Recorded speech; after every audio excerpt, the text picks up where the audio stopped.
और अब मैं आमंत्रित करना चाह रहा हूं हमारे guest of honour joint director MSME doctor R K. Bharti ji को कृपया आए और अपने प्रेरणादायी शब्दों से हम सबको प्रेरित करें। मंच पर उपस्थित respected chief guest, other dignities on the dais and the all participants of the dais, बहुत गर्व की बात है कि आगरा, जो कि पहले भी कहा कि 2 टायर 3 टायर सिटीज में स्टार्टअप्स नहीं होते, या प्रतिभा हमेशा छोटे शहरों में होती है, मगर उस प्रतिभा को ऊपर लाने के लिए जिस सहयोग की जरूरत होती है, वो सहयोग करने वाले लोग ना होने की वजह से वो प्रतिभा ऊपर नहीं आ पाती। आज गुरंडा साहब और उनकी पूरी टीम जो कि स्टार्टअप्स के लिए यहाँ पे इतना अच्छा आयोजन किया है, मैं उनको बहुत बहुत बधाई देता हूँ। इस टाइप के आयोजन से बहुत सारी चीजों के बारे में पता लगता है। मैं भी आगरा को बिलोंग करता हूँ। मैं डायरेक्टर दिल्ली और मेरे पास अतिरिक्त प्रभार आगरा का है, जिसमें 22 डिस्ट्रिक्ट्स आते हैं पश्चिमी उत्तर प्रदेश में। मुझे बड़ा गर्व महसूस होता है कि मैं अपने गृह नगर आगरा का हूँ, तो इसके लिए अगर हम कुछ सोच सके कर सके, क्योंकि वो सारी सोच और वो सारी करने की जो बातें बहुत पहले दिमाग में आती थी, अब हम उसको फलीभूत कर सकते हैं। एमएसएमई की तरफ से जो स्टार्टअप्स हैं, उनको सहयोग करने के लिए बहुत सारी स्कीम्स होती हैं। पहले मैं आपको बताऊं, स्टार्टअप्स को हमारे उद्यम रजिस्ट्रेशन में रजिस्ट्रेशन जरूर कर लेना चाहिए, क्योंकि उद्यम रजिस्ट्रेशन करने के बाद आप जितने भी भारत सरकार की स्कीम्स हैं, उन सभी स्कीम्स का बेनिफिट्स ले सकते हैं। और उसमें मेन जो कि हमारे तीन साहब ने भी बताया, अग्रवाल साहब ने भी बताया था कि जो हमारी प्रोक्योरमेंट पॉलिसी की जो स्कीम है, उसके अंतर्गत कोई भी स्टार्टअप कहीं भी बगैर किसी ईएमडी के, बगैर किसी टेंडर फी के पार्टिसिपेट कर सकता है। और मैं पिछले साल का मैं आपको बताना चाहूंगा कि पिछले साल का जो आंकड़ा है, करीब 2 लाख करोड़ रुपए का जो प्रोक्योरमेंट है, वो भारत के 54 मंत्रालय और भारत के उपक्रम जो है, जो 316 है, पर उसमें से 272 के करीब लाइव हैं, उन लोगों ने प्रोक्योरमेंट किया। और जिसमें से करीब 75,000 करोड़ रुपए का प्रोक्योरमेंट जो कि एमएसएमई से किया गया, जो कि 35% होता है। एक्ट के अनुसार, हमारे स्कीम के अनुसार 25% मैंडेटरी है। और उसमें एससी, एसटी और वुमेन्स के लिए भी प्रोक्योरमेंट का प्रोविजन था।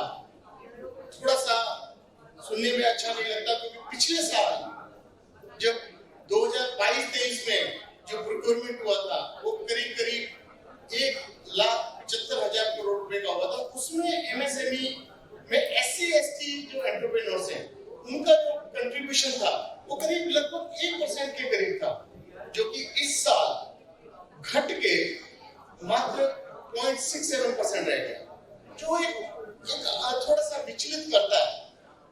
विचलित इसलिए कि या तो समस्याएं आती हैं, या हम अपने एंटरप्रेन्योर्स अपने को बताना नहीं चाहते कि भी हम उसके लिए 4% का रिजर्वेशन रखा गया है।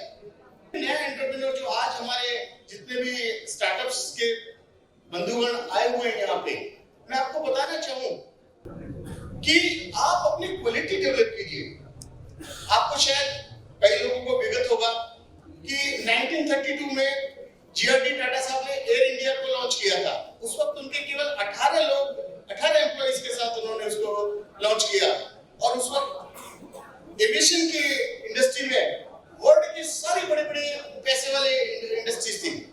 तो उन्होंने अपने पहले संबोधन में अपने 18 एम्प्लॉइज को ये कहा था कि हम लोग दूसरों का मुकाबला नहीं कर सकते, क्योंकि हमसे भी बड़े प्लेयर हैं, मगर हम कुछ कर सकते हैं। वो कर सकते हैं कि हम अपने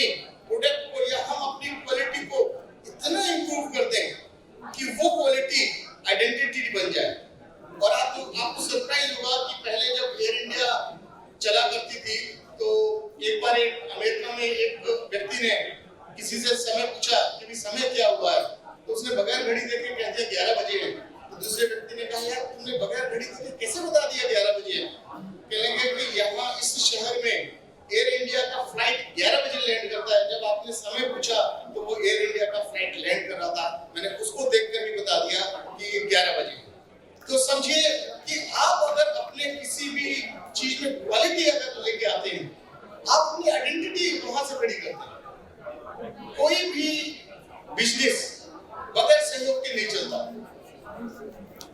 पूरन डावर साहब ने बहुत कहा, और जो सहयोग करने की भावना आज जो यहाँ इस मंच से दी जा रही है, और नए जो जितने भी स्टार्टअप वाले हैं उन लोगों को इसको समझना होगा कि जिन लोगों ने अपनी जिंदगी 30-35 साल उस बिजनेस को खड़ा करने में लगा दिया, आज वो आपको 35 मिनट के अंदर वो सारी जीवन का अर्थ आपको बता रहे हैं। तो समझ के चलिए कि उनको कितना महत्वपूर्ण आपको जो एक लेसन दे रहे हैं, वो एक ऐसी भावना के साथ आपको बता रहे हैं कि हमारा जो बिजनेस है वो किस तरीके से आगे बढ़ेगा। बहुत सारी चीजें ऐसी होती हैं, स्कीम्स होती हैं कि भी वो केवल आपकी जो गवर्नमेंट की स्कीम्स है वो आपके लिए बटर हो सकती हैं 1-2 दिन के लिए, मगर वो आपकी ब्रेड नहीं हो सकती।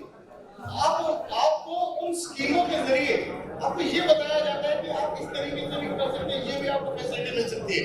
अब जैसे जितने भी नए एंटरप्रेन्योर्स हैं, जितने भी स्टार्टअप्स हैं, हम लोग जो पीएमएस मार्केटिंग सपोर्टिंग की स्कीम है उसके अंतर्गत ट्रेड फेयर, जो इंटरनेशनल ट्रेड फेयर लगता है हमारा प्रगति मैदान में नवंबर में, उसके अंदर एक पूरा पवेलियन एमएसएमई परचेज करता है, और उसके अंदर जितने भी स्टॉल्स दिए जाते हैं, वुमेन्स के लिए फ्री ऑफ कॉस्ट होता है, एससी एसटी के लिए फ्री ऑफ कॉस्ट होता है, और फी भी होगी तो बहुत नॉमिनल होती है, वो 12-14 दिन के लिए 20-22 हजार। तो ये सारी चीजें आपको वो ललक, वो एक टेस्ट लगाने के लिए होती है कि आपको वो चीज समझ में आए। एक बार आप इंटरनेशनल ट्रेड फेयर में जाइए। मैं कभी दिल्ली में कार्यरत हूँ। दिल्ली के अंदर बहुत प्रॉम्प्ट वे में 11th आवर में मुझे एंटरप्रेन्योर्स को सपोर्ट करना पड़ता है, या उनके ट्रेड फेयर में जो कि अगर कोई कमी हो जाती है पूरे पैन इंडिया लेवल से लोग नहीं आ पाते। आप विश्वास दिलाइए कि पिछले साल भी हमने कोशिश की कि आगरा से 5-6 लोग गए, मगर आप लोग थोड़ा सा विश्वास कीजिए। जैसा साहब ने कहा था कि विश्वास रखना बहुत जरूरी है। कोई भी दवा, कोई भी मंत्र आपको जब तक आगे नहीं बढ़ा सकता जब तक आपका उसके ऊपर विश्वास न हो। वैसे तो नए लोगों को मैं कहना चाहूंगा कि 4 चीजों का ध्यान रखें, 4D का कंसेप्ट लेके चले अपनी जिंदगी में अगर सफल होना है। पहला डी है कि आपको बर्निंग डिजायर होनी चाहिए। डेफिनेटली बिजनेस जो बहुत ही रिस्क वाला काम होता है, आदमी के अंदर रिस्क लेने की कैपेसिटी होती है। रिस्क वो होता है कि आप इस तरीके से बिजनेस करते हैं कि अगर मैं सफल नहीं हुआ तो मैं बिल्कुल खत्म हूं। तो उस बर्निंग डिजायर के साथ अगर आप बिजनेस करते हैं, अगर मैं आपकी गर्दन को पकड़ के पानी की टब में डुबो दूं, तो उस वक्त आप क्या करते हैं? आप सबसे ज्यादा ताकत लगा के, पूरी ताकत लगा के जीवन अपने शरीर की, अपने मुंह को बाहर निकालने की कोशिश करते हैं। क्यों? क्योंकि उस वक्त आपको सांस लेना सबसे ज्यादा इंपॉर्टेंट होता है। उसी तरीके से अगर आप अपने बिजनेस को ये मान लेंगे कि बस मुझे ये करना है, गोल मेरा ये है, तो मैं नहीं समझता कि आपको सफल होने से कोई रोक सकता है। दूसरा डी है डायरेक्शन। डायरेक्शन आज की डेट में देने के लिए हमारे जैसे पूरन डावर साहब इस तरह के जो मंच पे जो इतने बड़े हस्तियों को लेके आते हैं, वो आपको डायरेक्शन के लिए ही होता है, आपको एक दिशा देने के लिए कि भाई यस आप यू कैन डू। और जिस दिन आपके मन में विश्वास हो जाता है yes I can do, definitely आप उसको अचीव कर लेते हैं। तीसरा, चौथा डी जो होता है वो है डिसिप्लिन। कहना बहुत आसान है। अभी हमारे प्रकाश साहब की हमने फिल्म देखी, ये कहना कि उनके जीवन में 1956 से स्टार्ट किया, मगर उस वक्त का समय और उनका डिसिप्लिन, उनका डेडिकेशन देखिए कि उस डिसिप्लिन के साथ अगर आज वो चल के आज इंडिया आइकॉन की स्टेज में है, तो इसी वजह से उन्होंने अपने आप को बड़े व्यवस्थित रूप से, अपने बिजनेस को व्यवस्थित रूप से आगे लेके गए, इसलिए आज वो सफल है। चौथा, फोर्थ डी है डेडिकेशन, बगैर आपके डेडिकेशन के कोई भी बिजनेस सफल नहीं हो सकता। आप अगर सफल होना चाहते हैं, डेफिनेटली भारत सरकार जरूर आपके साथ है। बहुत सारी स्कीम्स है। आप ये मत सोचिए कई लोग क्या एक माइंड कंसेप्ट लेके बैठे हैं, सरकारी ऑफिस है, सरकारी ऑफिस में जाएंगे, धक्के खाएंगे, कुछ नहीं। मैं आपको विश्वास दिलाता हूँ, आज हमारी जो पीएमएस की स्कीम है जिसके अंदर 1.5 लाख रुपीस तक का रेंट स्पेस, जो भी किसी भी इंडिया लेवल में कहीं भी आपका फेयर हो वहाँ पार्टिसिपेट कर सकते हैं, उसको हम इस साल से सर ऑनलाइन करने जा रहे हैं। जस्ट आपको स्कैन करके अपने डॉक्यूमेंट्स के ऊपर अपलोड करने हैं, बटन दबाना है और वो सारी जो है ना सब्सिडी आपके अकाउंट में आ जाएगी। और बहुत जल्दी शायद कमिंग ईयर, कमिंग मंथ में हम इसको लॉन्च कर रहे हैं। तो आप लोग एक विश्वास के साथ, एक विश्वास के साथ कि हम लोग मिलकर बिजनेस करें, क्योंकि अगर आपके मन में नेगेटिविटी आती है किसी के भी प्रति, अगर मान लीजिए मैं इस एक एरिया में, इंडस्ट्रियल एरिया में हूँ, मेरा अपना बिजनेस चल रहा है, अच्छा चल रहा है, मेरे पड़ोसी का नहीं चल रहा, तो ये मान के मत चलिए कि आपका विकास हो जाएगा। आपका विकास जब भी होगा जब आपके पड़ोसी का भी बिजनेस अच्छा चले, क्योंकि जब आपके पड़ोसी का, आपके इलाके का, आपके इंडस्ट्रियल एरिया का प्रॉपर विकास होगा, तभी उस स्टेट का विकास होगा, तभी भारत का विकास होगा। क्योंकि एक बूंद बन के ही पूरा घड़ा करता है। कोई ऐसा नहीं है कि कोई एक इंडस्ट्री हो और वो सारे विकास कर देगा, नहीं। तो मैं आपको इस आशय के साथ दो खत्म करूंगा, क्योंकि और भी हमारे अतिथिगण भी आए हुए हैं, कि एक और एक मिलकर अगर दो हो जाए तो उसको मैथमेटिक्स कहते हैं, और एक मिलकर अगर 11 हो जाए तो उसको संगठन कहते हैं, एक और एक मिलकर अगर एक ही रह जाए तो उसको प्रेम कहते हैं, एक और एक मिलकर अगर वो 0 हो जाए तो उसको स्पिरिचुअलिटी कहते हैं, ध्यानपूर्वकता कहते हैं। एक और एक दोनों को मिलकर साथ लेके चले उसको नीति कहते हैं, और एक को आपस में लड़ा दें उसको राजनीति कहते हैं। केवल एक राजनीति वाला छोड़ के बाकी सारे आपके लिए फायदेमंद है। तो उम्मीद करता हूं आपको कोई भी काम होगा, मैं दिल्ली में बैठता हूँ, मेरा ऑफिस यहाँ दुनियाई में और संजय प्लेस में है, कोई भी समस्या हो आप कभी भी मुझे कॉल कर सकते हैं। मैं अपना नंबर आपको बता देता हूँ, 9988879118। आप कभी भी 24 घंटे में कभी भी फोन कर सकते हैं।